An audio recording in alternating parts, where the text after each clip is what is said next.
ha surgido en la norma forestal y empezaría por lo que es el título. En el propio título ya el número de la norma ha cambiado. Antes era una norma EN 15614, es decir, con el EN de norma europea, y ahora ya se trata de una norma EN ISO.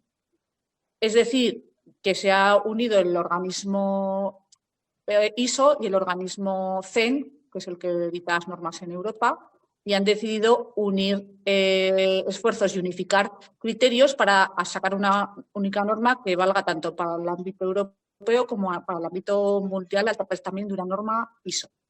Eso significa, María José, perdona que te interrumpa, que, por ejemplo, los colegas de Sudamérica van a tener o sea, se estandariza a nivel mundial los requisitos para este tipo de prendas.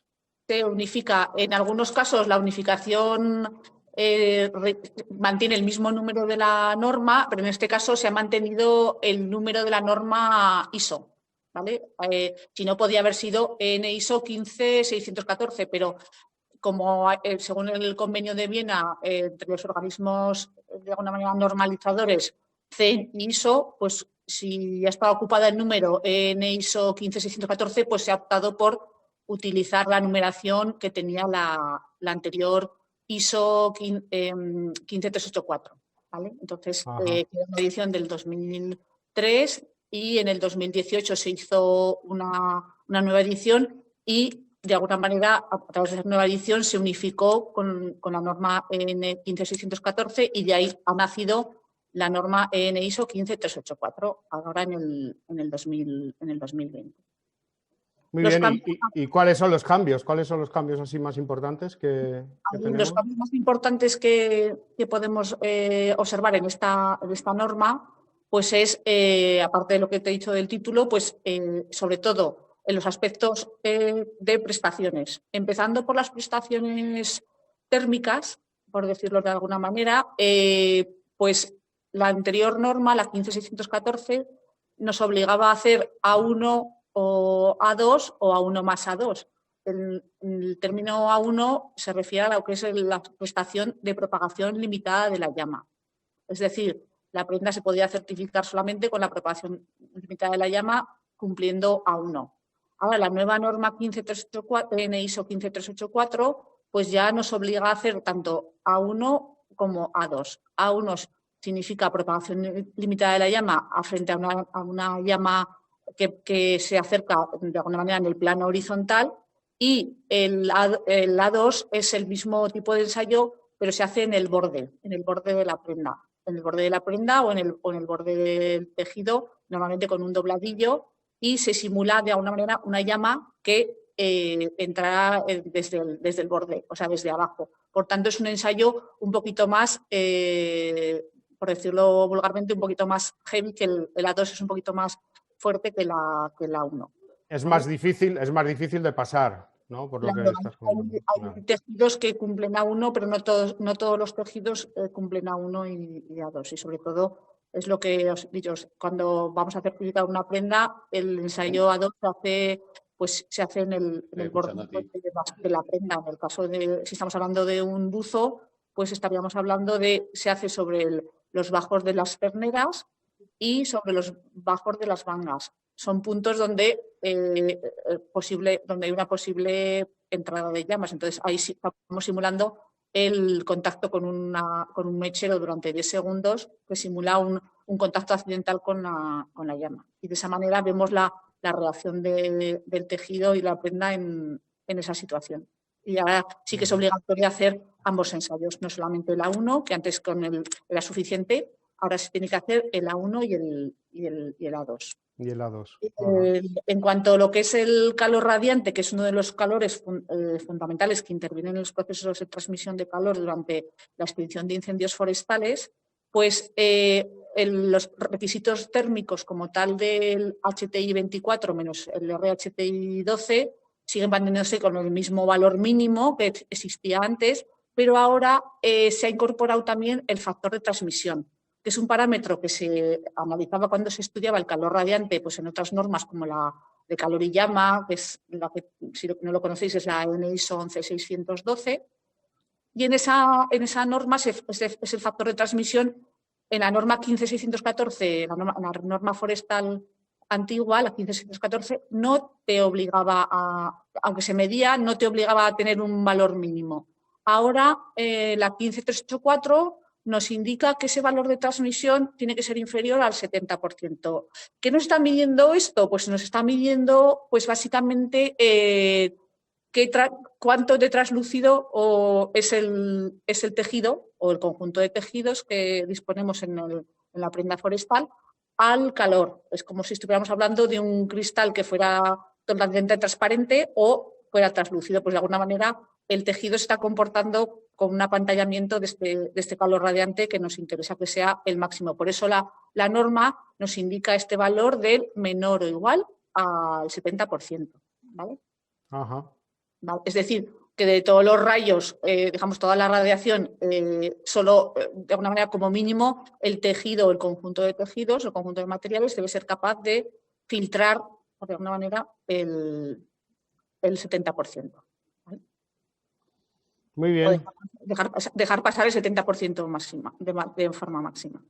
Otro de los puntos importantes también es la resistencia al calor. La resistencia al calor, digamos, del tejido principal. Ese tejido principal hasta ahora en la norma forestal se hacía solamente en un horno a 180 grados durante 5 minutos y se veía unos determinados parámetros de comportamiento que se aceptaban o no, era un pasa no pasa. Ahora ese horno ya no estaba a 180 grados, ese horno está a 260 grados. Este es un parámetro que ya se conocía en la norma 469, que es de la ropa no forestal, la ropa de intervención, de incendios forestales estructurales, lo que llamamos los bomberos estructurales, no los forestales. Otro de los cambios también importantes es que a ese material reflectante se le exige una determinada prestación como prestación fotocromática y de elemento flúor, es que se puede encontrar en la norma de alta visibilidad, la 20471.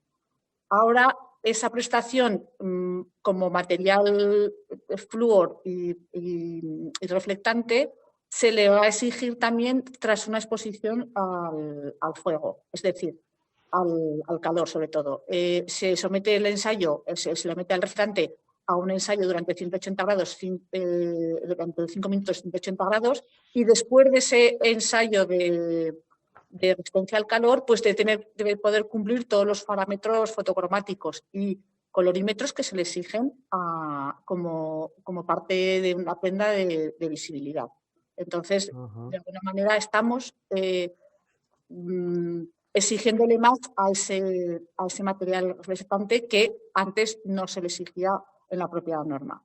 Pasando un poco también a los requisitos mecánicos, se han subido lo que es los niveles mínimos exigidos. Siempre vamos a pensar que la norma forestal, tanto la anterior como la nueva, es una norma de requisitos mínimos. Entonces, ahora lo que se ha subido ha sido simplemente el tema de los requisitos mínimos, tanto en resistencia a la tracción del tejido principal, la resistencia al rasgado y también la resistencia de las costuras, que es otro elemento más importante, porque por muy resistente o de muy buenas prestaciones que tengamos el tejido, las costuras son aquellos puntos más, son el cuello de botella o los puntos más débiles de la prenda. De eso también se le ha resumido, por eso se ha subido también los niveles de la resistencia, dijéramos, mecánica de la propia costura, ¿vale?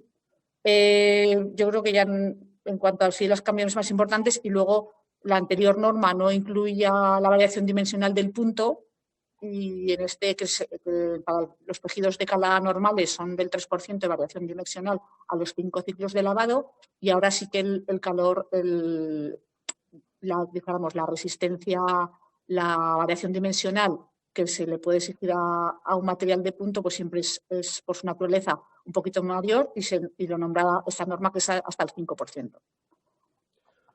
Muy bien, María José, muchas gracias por este resumen breve y rápido acerca de los principales cambios. Estoy leyendo en el chat que Pedro me dice que no nos ve, que solo nos oye.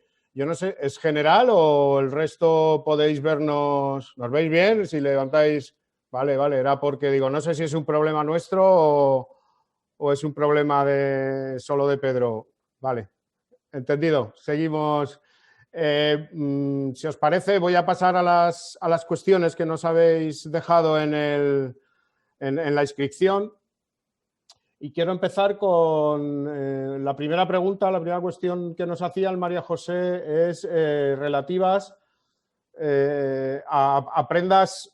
Nos hablan de tipos de camisetas y tejidos para llevar debajo del traje forestal. Entiendo que estamos hablando de prendas secundarias, ¿no? O sea, no la prenda en sí que viene en la norma, sino prendas que se llevan junto con las prendas de bombero forestal.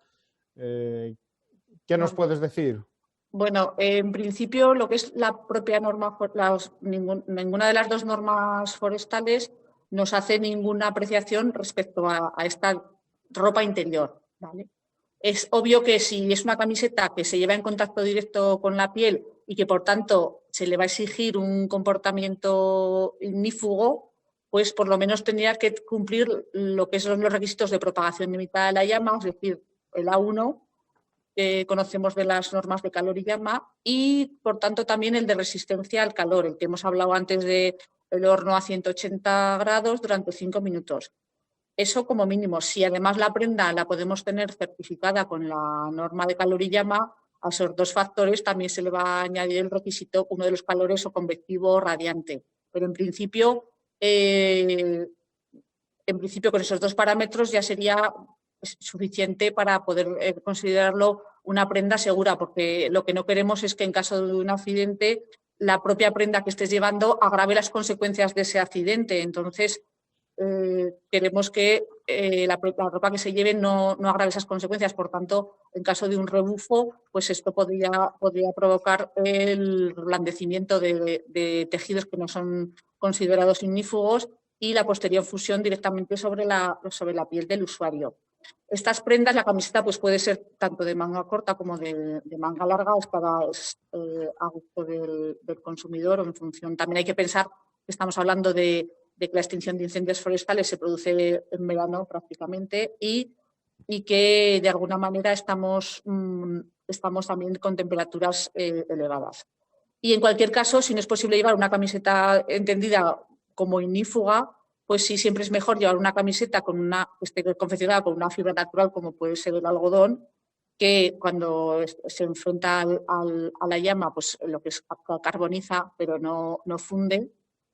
En cambio, y totalmente desacuerdo de llevar cualquier tipo de camiseta pues de material sintético, como puede ser el poliéster, lo que conocemos como las camisetas técnicas en el mundo normal. Muy bien. O sea que en principio no están normalizadas, podemos decir, pero hay que evitar este tipo de tejidos que vienen de poliméricos, ¿no? Que en caso de contacto con calor o con llamas fundirían y se quedarían pegados al cuerpo como si fuera la cera de una vela, ¿no? Para ir con total seguridad sería utilizar una camiseta que estuviera certificada frente a la norma NISO 11612, que es la que conocemos vulgarmente como la de calor y llama. Muy bien, muy bien. Más preguntas. Otra pregunta que tengo es, me dicen, dado que las funciones desempeñadas por los bomberos forestales van más allá de la mera extinción de incendios, me gustaría concretar a qué destino funcional aplica la nueva normativa de vestuario. Esto es, si se trata de una norma para vestuario de extinción o aplica a otras prendas usadas por bomberos. Pues te contesto que básicamente en ambas normas forestales se indica lo mismo. Está destinado para la ropa de protección en actividades de lucha contra incendios forestales y únicamente nombra la norma que pone y actividades de alguna manera asociadas, por decirlo de alguna manera. asociadas a esa lucha de extinción de incendios forestales. Pero aquí la propia norma forestal descarta pues, los incendios estructurales, porque ya existe una una norma que nos manda los requisitos para la extinción de incendios estructurales. También la propia norma forestal descarta el rescate que se llama también rescate técnico, porque tiene tiene también una norma específica, que es la 16629, y también se descarta también aquellas actividades con alto nivel de infrarrojos, porque para eso también existe una norma específica, que son los trajes aluminizados de penetración en fuego. Entonces, de alguna manera, la propia norma descarta esas otras actividades que tienen normas específicas. Por otro lado, también es importante que ni está pensado para riesgos químicos, ni biológicos, ni eléctricos, ni radiológicos, y tampoco está destinado para cuando los altos riesgos mecánicos que suponen el uso de motosierras. Entonces, de alguna manera, todo esto pasa, como la propia norma indica, por hacer una previa evaluación de riesgos. Mira, van a la vez incorporando preguntas en el chat. Las intentaremos ir contestando. María José, muy bien. Un poco el resumen, ¿no? Al final la norma se dedica a lo que es la propia actividad de la extinción, ¿no? Y luego, pues si hablamos de rescate o hablamos de cualquier otra actividad, hay que buscar si existe la normativa específica y si no, otro desarrollo, ¿no? Otra pregunta que nos lanzaban, y además, bueno, esta mañana hemos estado interpretándola porque nos ha llamado mucho la atención, ¿no? Y es, María José, ¿por qué la tapeta de los bolsillos de los buzos en ocasiones va en sentido contrario al de la marcha al andar? Bueno, esta pregunta me imagino que la habrá hecho un usuario final. Sí, la ha hecho Pedro, que tenía dificultades. Yo creo que ya se ha incorporado y ya nos ve. Pues va por ti, Pedro. En principio, lo que es la necesidad de incorporar una tapeta a los bolsillos es porque la norma, como con conocimiento de causa, pues exige que todas aquellas aperturas, como puede ser un bolsillo, pues vayan correctamente tapadas con una tapeta de determinadas dimensiones, que vaya, por tanto, en un lado o en otro, pues, digamos que vaya 1 centímetro, en total 2 centímetros, sobrepase lo que es la apertura del propio bolsillo. Esta tapeta, la misión que tiene básicamente es, de alguna manera, impedir la entrada del calor y, sobre todo, la entrada de elementos ardientes como pueden ser las pavesas.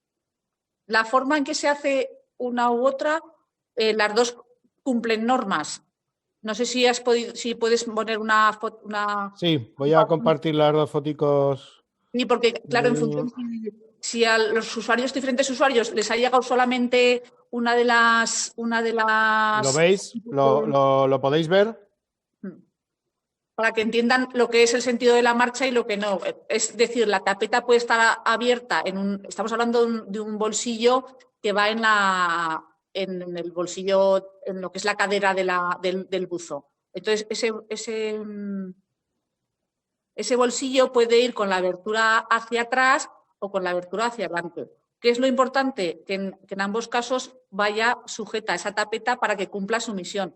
Si la tapeta se queda como una bandera haciendo movimientos, no está cumpliendo su misión. Por tanto, como veis en la foto, en ambos casos la misión la cumple. Únicamente hay que incorporar un velcro para que de alguna manera esa tapeta mantenga su posición y su misión y su función mientras la prenda sea llevada, y impida en ambos casos pues la entrada del calor a una apertura de la prenda, que es un bolsillo, y sobre todo la entrada de elementos ardientes que nos podrían generar una quemadura al quedarse residentes pues dentro del bolsillo o dentro en contacto más directo y en un contacto permanente del elemento que va incandescente con el tejido, y provocar al final una quemadura.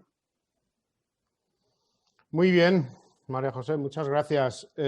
Sigo disparando. Estamos a 4 minutos sobre las 4:30. Yo creo bueno, vamos a ir alargando. No sé, las personas que tengan el compromiso y necesiten abandonar, pues, bueno, deciros que nosotros, si os parece, vamos a seguir, porque se nos queda esto muy corto de 30 minutitos y hay muchas preguntas todavía pendientes. Entonces yo voy a seguir avanzando y más o menos intentaremos hacer 45 o 50 minutos.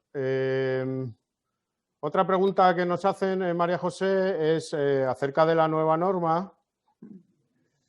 Nos dice si me gustaría saber la última norma de diseño, entiendo de extinción, y saber todo lo relativo a gramajes, EPI de pantalón y chaqueta, etcétera. Pues es que digamos, la última norma es la que os he comentado al principio, en ISO 15384 del 2020, y ni la norma nueva ni la anterior hablan en ningún momento de gramajes ni de composiciones de tejido que se exijan. Estamos hablando en todo momento de unas prestaciones mínimas que se van a exigir a ese tejido y a ese diseño. Sobre todo, no solamente nos refiramos al tejido, el tejido cumpla, no nos hace cumplir al equipo de protección, a la prenda, al vestuario de protección. Es una importante que son requisitos mínimos de diseño y unos requisitos mínimos de prestaciones. Entonces, sobre todo por los que hemos hablado, térmicos, mecánicos y los ergonómicos y de confort, que son también igual de importantes que los térmicos y los mecánicos. Ok. De alguna manera es la N ISO 15384. Vale. Te sigo disparando, que aquí tengo por lo menos como unas 15 recopiladas y el chat está que arde y me gustaría intentar exprimirlo al máximo. Mira, un tema que está muy, muy candente ahora mismo relacionado con la COVID y el lavado que se pide de 60 grados. Nos dicen que mi empresa está lavando a 50 grados y nos dicen que pueden ser 50 lavados. ¿Esto es cierto?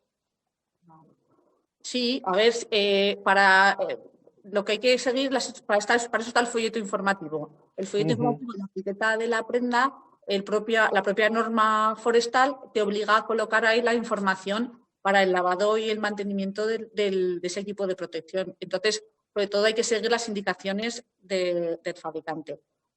Si estamos hablando ahora de que hay que exigir a 60, pues también a 60 grados también habrá que ensayar ese equipo a 60 grados, porque en el envejecimiento de la prenda por lavados, pues no es lo mismo lavar a 40 que lavar a 60, porque la prenda va a sufrir. Entonces, también hay que partir de tejidos que soporten esa temperatura de lavado y, sobre todo, de tejidos que no encojan más del 3% en el caso de tejidos de calada, lo que entendemos por las sargas, los tafetanes, o el 5% en caso de tratarse de prendas de punto. Entonces, sobre todo, hay que seguir las indicaciones del fabricante. Y el número máximo de lavados, pues también viene dado, en este caso la norma no te lo obliga a poner en la etiqueta, pero sí en el folleto informativo también te debe aparecer un número masivo de lavados, que es con el que en los informes de ensayo consta que se ha sido ensayado ese equipo de protección. Y sobre todo hay ensayos que van a la norma, como los hemos dicho, de propagación limitada de la llama o los de transferencia de calor, que deben hacerse antes y después de ese pretratamiento por lavados. Ok, muchas gracias, María José. Otra cuestión, ¿por qué la norma no incluye un ensayo para las pavesas? ¿Nos preguntan? Bueno, sí, buena pregunta. A ver, las pavesas son material incandescente, pero es muy volátil. Es decir, existen normas de ensayo en el mercado, pues en el mercado de la normalización, como podría ser el equivalente más similar, podríamos hablando de la norma de ese soldador. En la norma de soldador existe un ensayo que es el de pequeñas salpicaduras de metal fundido. Lo que pasa es que ese ensayo, para ser una ropa catalogada como ropa de soldador, pues te exige un mínimo de aguantar 15 gotas antes de alcanzar un delta T de temperaturas al otro lado de la muestra de un delta T de 40 Kelvin o 40 grados centígrados. El tema es que ese ensayo es muy heavy para lo que es los tejidos utilizados en forestal y por eso solo lo cumplen los tejidos destinados para el sector de soldadura. Pero si quisiéramos hacer una escala, pues se podría, es el único ensayo que se me ocurre a mí hacerlo para poder escalar, aunque no llegáramos con los tejidos forestales a los 15 gotas, porque es un ensayo que cae la gota en el mismo punto y las pavesas son más aleatorias. De todas formas, con el ensayo obligatorio de la propagación limitada de la llama, estamos asimilando a esa pavesa que es tan volátil a un contacto accidental con una llama. Entonces, de alguna manera, estamos ensayando al equipo frente a esa protección de contacto accidental con un ente ardiente. Más, ya te digo, este ensayo a mí es el que se me ha ocurrido a mí, pero es demasiado igual. Nos encontraríamos que un tejido de los tíos forestal pues, aguantaba la mitad, 6, 8 para este tipo de ensayo, porque es se hace con acero y el acero funde a 1000 grados y no estamos hablando de... Es una cantidad de energía, ¿no?, muchísimo más grande que la que puede acumular una pavesa. Una pavesa que es más volátil. Claro. Por eso, que de alguna manera, con el ensayo obligatorio de la propagación limitada de la llama, estamos garantizando ese contacto accidental. Muy bien. Oye, vamos a hacer una cosa, María José, porque, como te digo, el chat está arde, ¿no? Y me gustaría intercalar las preguntas con algo que nos van diciendo por aquí. Por ejemplo, Miguel Ángel, yo no sé si la quieres hacer directamente tú o si quieres la leo. Miguel Ángel nos está preguntando ¿por qué a la ropa de bomberos forestales no se le ha introducido un porcentaje de tejido elástico tipo elastano o similar que también sea ignífugo? ¿La norma abre la puerta a que se pueda introducir en algún momento? Es que lo que he contestado parte de esa pregunta antes, porque la norma no te exige ni una composición ni un gramaje mínimo. Te está diciendo, tú ese tejido que lleva X porcentaje de elastano, ensáyamelo y si me cumple todas las prestaciones mecánicas, todas las prestaciones térmicas y de confort que te pongo en la norma, en el checklist que existe en la propia norma, pues adelante lo puedes utilizar, pero si en alguno falla, pues si, a ver, normalmente los porcentajes de elastano, pues los que he visto pues pueden oscilar entre el 2 al 6, al 8. Si tu tejido está hecho del 20% de elastano, será muy elástico, pero si al hacer los ensayos térmicos no te cumple, pues será muy elástico.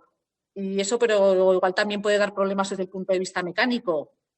Claro. A mí me da la sensación, María José, que por ejemplo, que en la ropa industrial sí que se está de alguna manera introduciendo muchas prendas con elastano, porque son como prendas más ceñidas, ¿no? O se tiende a ir, pero yo creo que uno de los requisitos, y corrígeme, que desde luego yo no soy tan experto en esta materia, me da la sensación que la ropa de bombero forestal suele ser una ropa muy holgada por diseño, ¿no? Con lo cual, el incorporar elastanos o estos materiales no tiene mucho sentido porque la ropa ya en sí es muy...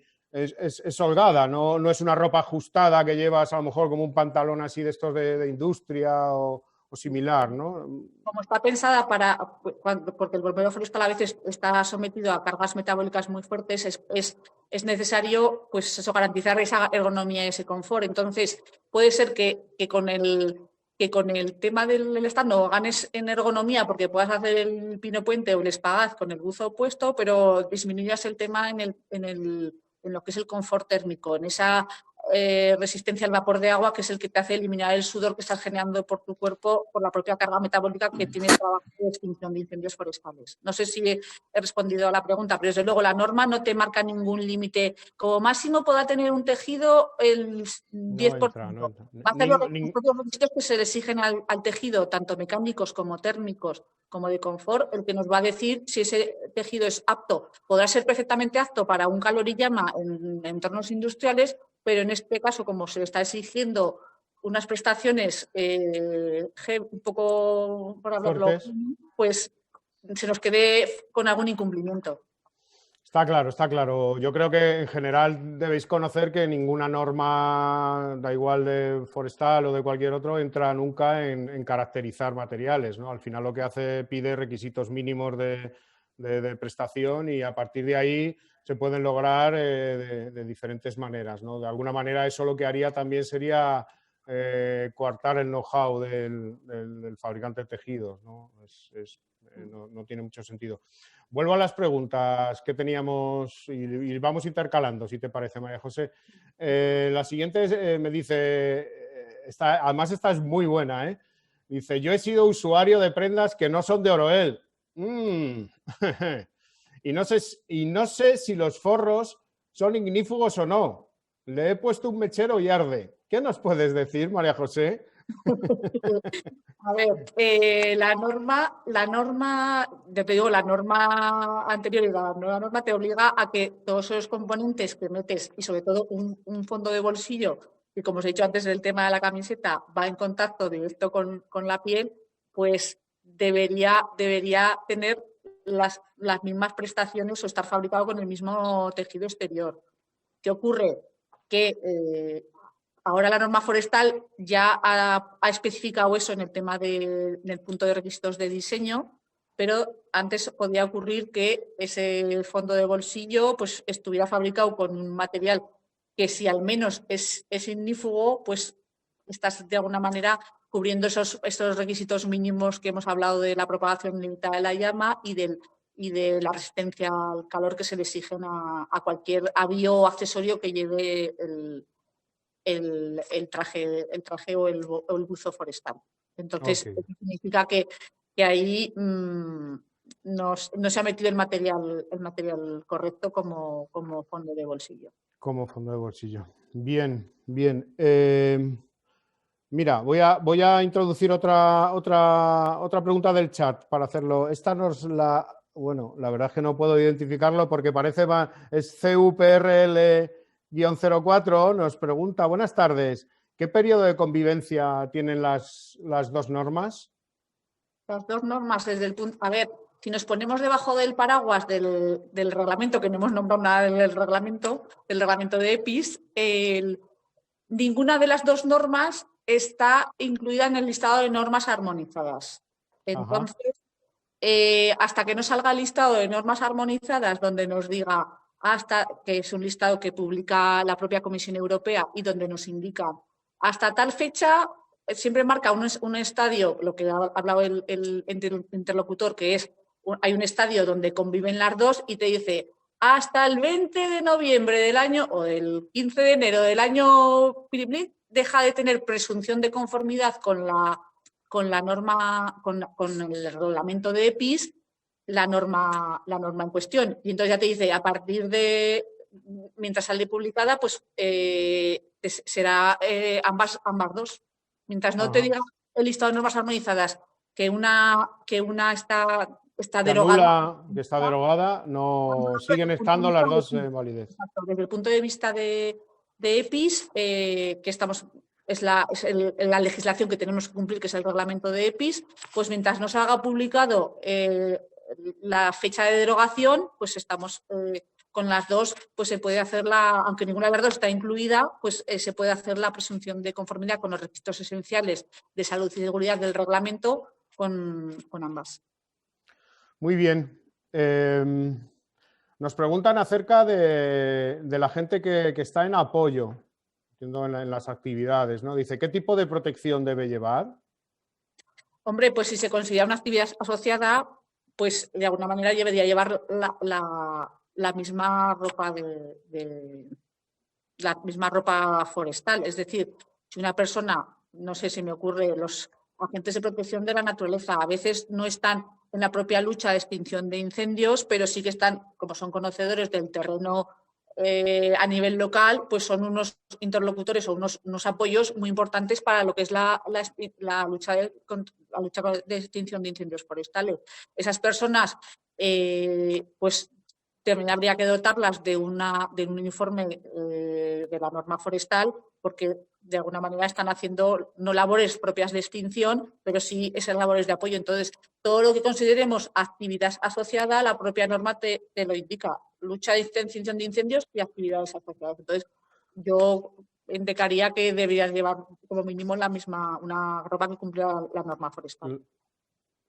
Muchas gracias, María José. Voy disparando más rápido, porque estamos casi a 45 minutos.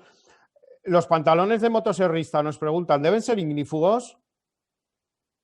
Hombre, yo recomendaría que para los que están precisamente haciendo actividades asociadas, es decir, abriendo cortafuegos durante la lucha de extinción de incendios forestales, pues llevarán una prenda certificada de motoserrista con lo que es el consiguiente tejido ignífugo. A ver, certificar prendas de motoserrista y norma forestal al mismo tiempo es imposible, pero sí que se puede hacer la combinación de multiprotección de ropa de motoserrista con la de calor y llama.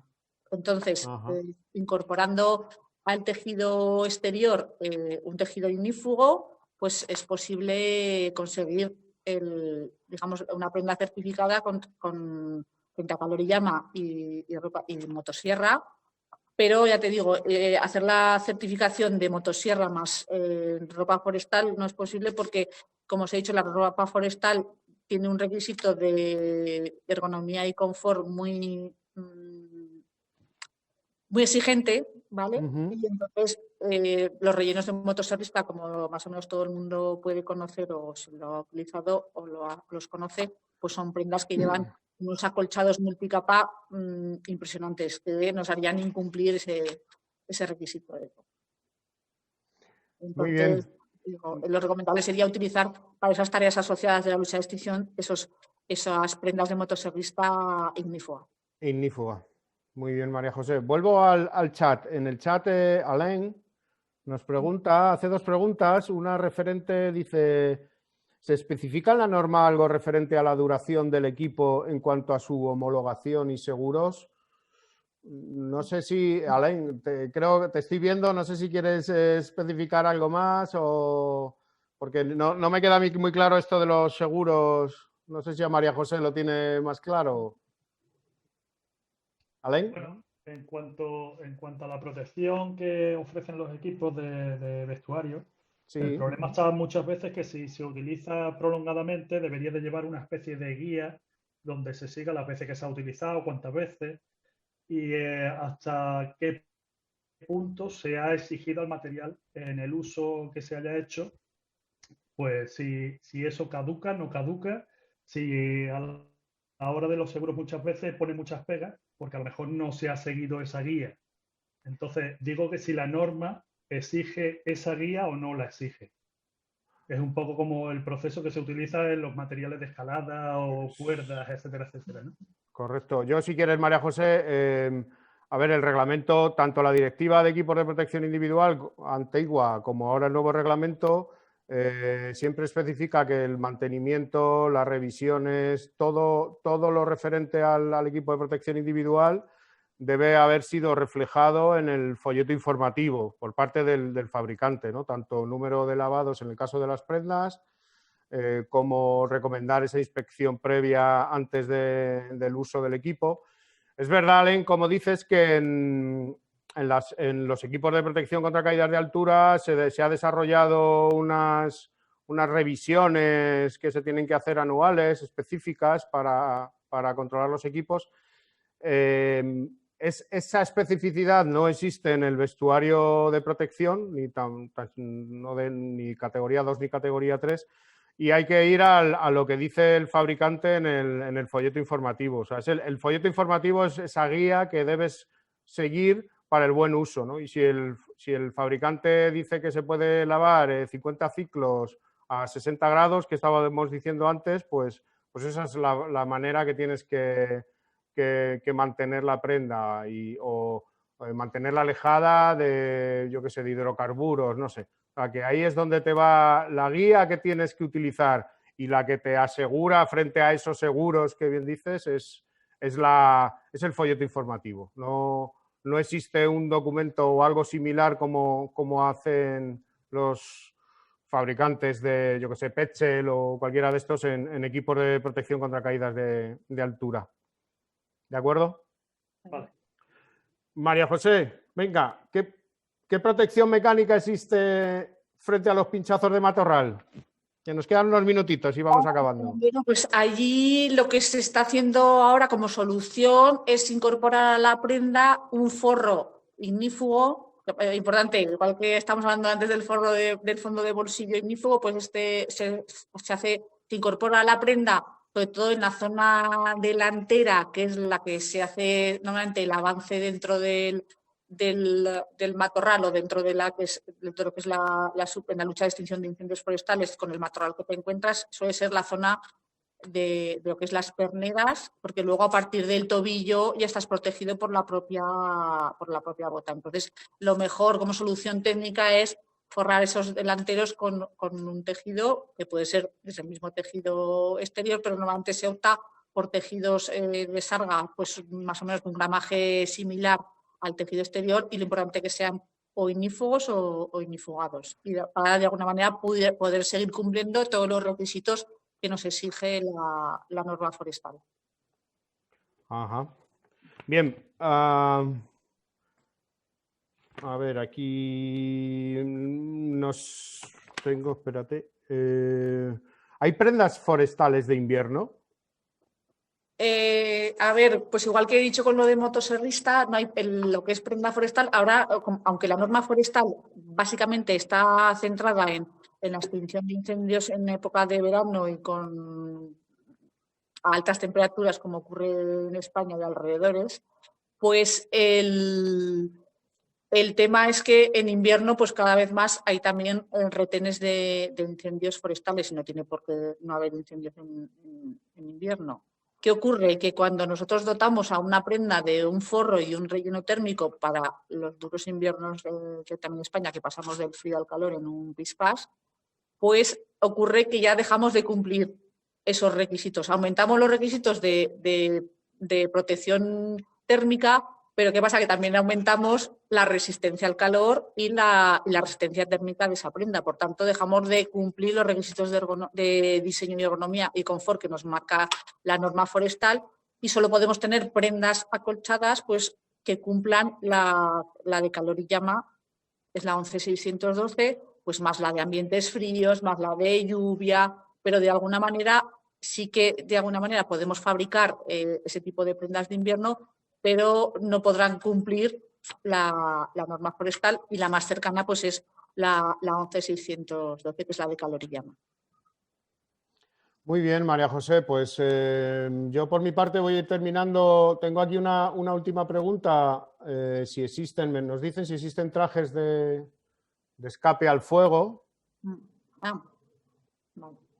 Que yo no sé, o sea, nosotros, bueno, ahí tú puedes explicar, nosotros tenemos un desarrollo específico.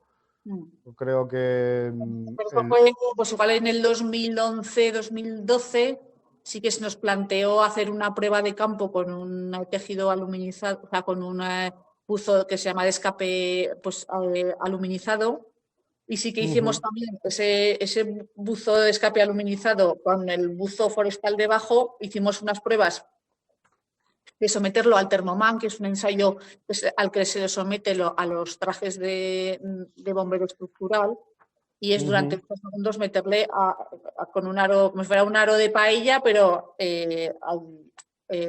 a tope de flujo de calor durante 8 segundos, y de alguna manera se ha dejado... Ahí va. No sé si lo estás viendo. He puesto compartirlo. Vale, sí, ese es uno de los puntos, sí.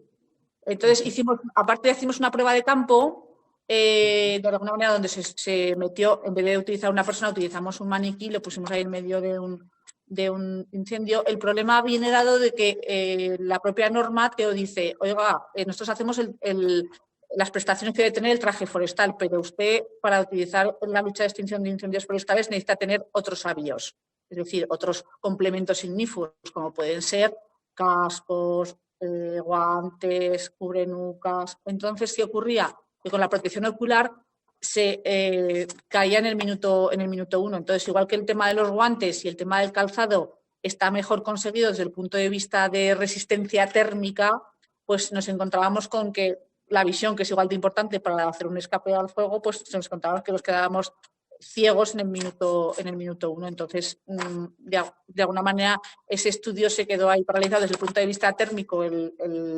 Si has compartido la pantalla, se ve que ahí se observa el maniquí térmico, las quemaduras de segundo grado que se observan, o de tercer grado, o solamente el umbral del dolor, pero de alguna manera estamos viendo que el tema ocular es el que no está resuelto. Entonces, no merece la pena. Luego también habría que tener consideraciones sobre el respiratorio también. Ya te digo, en cuanto a lo que es guantes y calzado, sí que se llegó a solucionar sí que daba las prestaciones, al igual que el conjunto del buzo forestal más el buzo aluminizado. Los resultados que dio fueron bastante interesantes para hacer una situación de peligro y una situación de escape, que son segundos de vida, pero el problema lo teníamos con el ocular y el posible respiratorio. O sea, que está en el tejado Sí, está en el tejado nuestro el terminar un desarrollo que complemente esa protección del cuerpo con esa protección ocular y esa protección respiratoria, porque inhalar ese aire, entiendo que a muchísimos grados, pues es mortal, ¿no? Hemos sometido al buzo, al conjunto a 8 segundos de calor extremo ya te digo, ahí como si fueran mangueras de agua, pero mangueras de fuego. Claro. Y en 8 segundos luego hemos visto las consecuencias y hemos visto, pues sí, que se producen quemaduras de segundo grado, pero de alguna manera sobrevives. Pero el tema está en que el resto de respiratorio, pues, o el ocular, pues, no cumple las prestaciones, porque ya te digo, se quedaban totalmente destruidos en el minuto 1. Muy bien, María José. Bueno, pues hasta aquí era el compendio de cuestiones que nos habéis remitido. Como veis, ha sido amplio y bueno, yo no sé si alguno de vosotros se ha quedado con alguna pregunta en el tintero. Por favor, escribir o levantar la mano o abrir el micrófono. Os damos aquí un momentito para cualquier cuestión que os haya quedado ahí. No sé si... Yo creo que ha sido bastante exhaustivo, María José, y la verdad es que... Que has puesto las zonas que se están repartiendo, ¿no? A ver, ¿qué es? Sí, hola, buenas tardes. Hola, buenas tardes. Yo únicamente una pregunta que había hecho en el chat, parcialmente ya se había respondido. Ajá. Era por el tema de si la normativa, tanto la actual como la nueva, ¿es exigible legalmente o es una forma de orientación para las empresas a la hora de utilizar su material para la extinción? Mira, yo te comento, eso es una respuesta que nos va a exigir, porque estás hablando de un equipo de protección. Un equipo de protección tenemos que ponernos debajo del paraguas del reglamento. El reglamento es la legislación que hay que cumplir.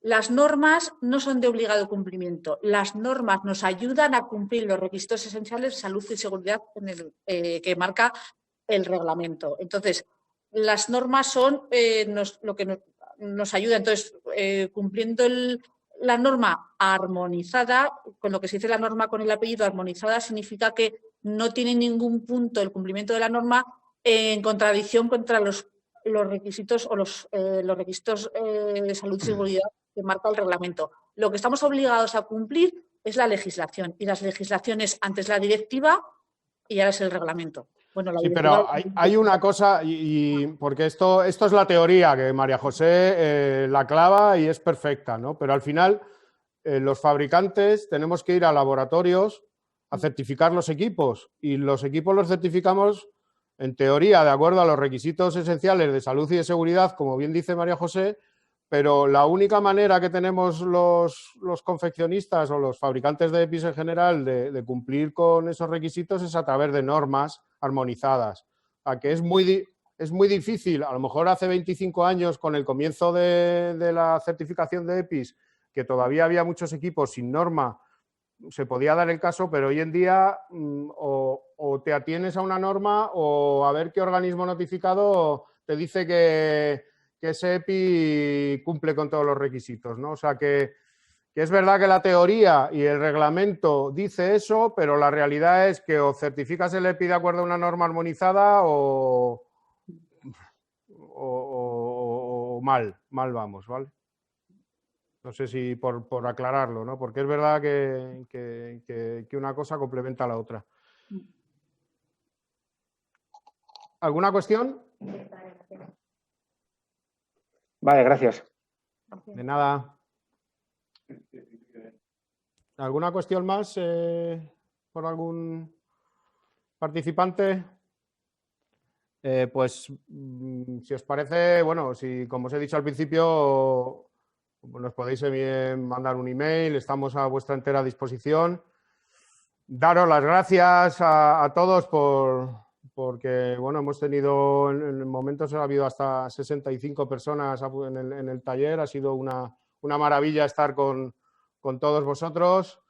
Recordaros que, bueno, pues que Oroel lleva 36 años trabajando en la protección de bomberos forestales, que hemos sido pioneros en el desarrollo incluso de tejidos. A pesar de ser confeccionistas, hemos influido mucho en el desarrollo de los tejidos y que bueno, que estamos ahí con vosotros, apoyándoos a muerte y nada, daros las gracias y os espero ver en el siguiente taller, que será el 28 de enero, dedicado exclusivamente al vestuario de motoserrista, que también es un tema muy interesante.